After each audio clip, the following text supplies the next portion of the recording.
मुझे पता था तुम हाँ ही बोलोगी। वो तो बस कुछ ऐसे अतीत की चीजें थी जो तुम्हें अब तक हाँ बोलने से रोक रही थी। ये बात मुझे पहले से ही पता लग चुकी थी। अब जाओ बाबा, जल्दी से चेंज कर लो। मैं दूसरे रूम में बात लेकर आता हूँ। आर्यन ने मृणाल के गालों पर हाथ रखते हुए कहा। उसके बाद मृणाल वॉशरूम के अंदर चली गई और आर्यन दूसरे रूम में नहाने के लिए चला गया। जब आर्यन नहाकर रूम में वापस आया तो ठीक उसी समय मृणाल भी वॉशरूम से बाहर निकल आई। इस वक्त मृणाल की स्किन बहुत ही ग्लो कर रही थी। उसकी कोमल त्वचा नहाने के बाद काफी हल्की हल्की गुलाबी सी लग रही थी। मृणाल को इस तरह देखकर मृणाल की स्किन इस समय काफी ज्यादा ग्लो कर रही थी। मृणाल को इस तरह देखकर आर्यन मृणाल की तरफ बढ़ने लगा। आर्यन को अपने करीब आता देखकर मृणाल के दिल की धड़कनें काफी तेज होने लगी थी। वो धीरे धीरे पीछे होने लगी थी। आर्यन ने जल्दी से अपने हाथों को आगे बढ़ाया और मृणाल की कमर से उसे पकड़कर अपने करीब कर लिया। बेबी, तुम मुझसे कहीं दूर नहीं जा सकती हो। आप कोशिश करके बेवजह अपनी एनर्जी को इन चीजों में बर्बाद मत करो। अपनी एनर्जी आगे के लिए भी तो बचा के रखो। आर्यन ने मृणाल के गाल पर किस करते हुए कहा। मृणाल ने कुछ नहीं कहा, बस उसे आर्यन की तरफ ही देखने लगी। आर्यन की बाहों में वो खुद को सेफ फील कर रही थी। आर्यन ने मृणाल को छोड़ा और उसके हाथों को पकड़कर बालकनी की तरफ जाने लगा। आर्यन वही मृणाल चुपचाप उसके साथ पीछे पीछे जाने लगी। बालकनी का व्यू बहुत ही ज्यादा सुंदर था। आसपास के हरियाली थी और पेड़ पौधे भी लगे थे। वहां की हवा शहर से दूर होने के कारण काफी साफ सुथरी थी। वहां का इतना सुंदर नजारा देखकर मृणाल के दिल को एक अलग ही सुकून मिल रहा था। बालकनी में एक झूला लगा हुआ था। आर्यन जाके उसके ऊपर बैठ गया और मृणाल को अपनी गोद में बैठा लेता है और अपने हाथों को उसके पेट के इर्द गिर्द लपेट लेता है। बेबी, तुम सच में मुझसे प्यार करती हो ना?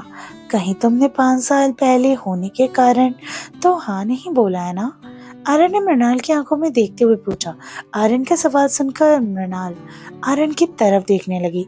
मृणाल ने आर्यन से कुछ कहे उससे अपने गले लगा लिया। मृणाल को खुद को गले लगाते देखकर आर्यन मुस्कुरा दिया और मृणाल के बालों को प्यार से सहलाने लगा। मृणाल, क्या हम कल शादी कर सकते हैं? आर्यन ने अचानक से मृणाल से शादी के बारे में पूछ लिया। मृणाल ने कुछ भी बोलने से पहले इस बारे में ध्यान से सोचा। फिर उसने आर्यन से मुस्कुरा कर कहा, मुझे कोई प्रॉब्लम नहीं है, मैं तैयार हूँ। मृणाल की बातें सुनकर आर्यन ने मृणाल के चेहरे को अपने हाथों में लेकर कहा, मैं वादा करता हूँ तुम्हें अपने फैसले पर जिंदगी में कभी पछतावा नहीं होगा।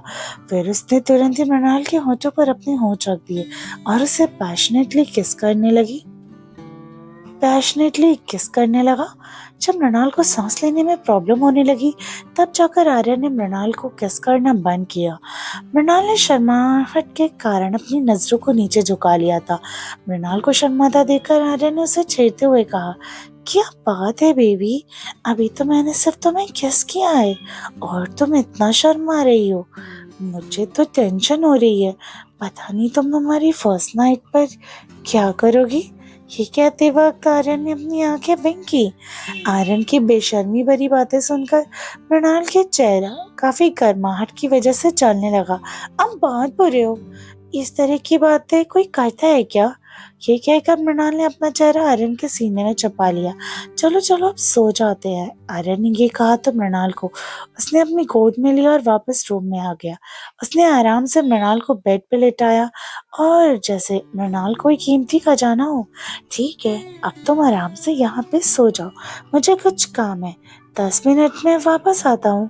आर्यन ने कहा और मृणाल के फोrehead पे किस करके रूम से चला गया। आर्यन के जाने के बाद मृणाल कुछ सोचने लगी। उसे नींद नहीं आ रही थी। वो आज जो भी कुछ हुआ था ना उसके बारे में ही सोच रही थी। कैसे वह उस 5 साल पहले वाली रात की वजह से इंडिया छोड़कर चली गई थी।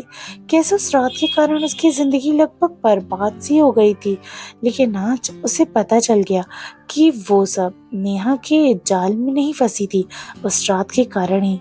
कल उसकी और आर्यन की शादी होने वाली है। आर्यन उससे सच में बहुत ही ज्यादा प्यार करता है, पर कहीं ना कहीं मृणाल कल को लेके काफी नर्वस भी थी। आर्यन ने रूम से निकलकर अपने पीए विराज को फोन किया। विराज अपने घर पर आराम से सो रहा था। फोन की आवाज सुनकर उसकी नींद टूट गई। कौन है यार जिसने रात को भी चैन नहीं मिल रहा है? ये कहकर विराज ने फोन को टेबल से उठाया। फोन पर बॉस का नाम फ्लैश होता देखकर विराज ने जल्दी से कॉल पिक किया और अपनी नींद भरी आवाज में, हेलो बॉस, कल तुम मैच रजिस्ट्रार ऑफिस में जाकर मेरी और मृणाल की शादी की अरेंजमेंट करो, आर्यन ने कहा। आर्यन की बातें सुनकर विराज की तो नींद ही उड़ गई। उसने लगा कि उसने कुछ गलत सुन लिया है, इसलिए उसने वापस पूछा, सर क्या आपने सच में अपनी शादी की बात कही? क्या मैंने कुछ गलत सुन लिया है? तुमने कुछ भी गलत नहीं सुना है। जो मैं बोल रहा हूँ उसको ध्यान से सुनो। कल तक मुझे कैसे भी करके ये सारी अरेंजमेंट चाहिए, आर्यन ने सख्ती से कहा। और उसके बाद आर्यन ने विराज को कल के लिए कुछ इंस्ट्रक्शन भी दिए। तुम सब समझ गए हो ना? आर्यन ने विराज से पूछा। यस बॉस, कल तक मैं ये सब करा लूंगा, विराज ने कहा। ओके, ये कहकर आर्यन ने कॉल कट कर दिया और वापस रूम में चला गया। उसने देखा मृणाल अभी भी जाग रही है। क्या हुआ, तुम अभी तक सोई क्यों नहीं? आर्यन ने पूछा। तो फ्रेंड्स, क्या होने वाला है आगे? क्या सच में मृणाल और आर्यन की शादी हो जाएगी? जानेंगे कहानी के अगले एपिसोड में बहुत जल्द। सुनते रहिए हमारी ये कहानी।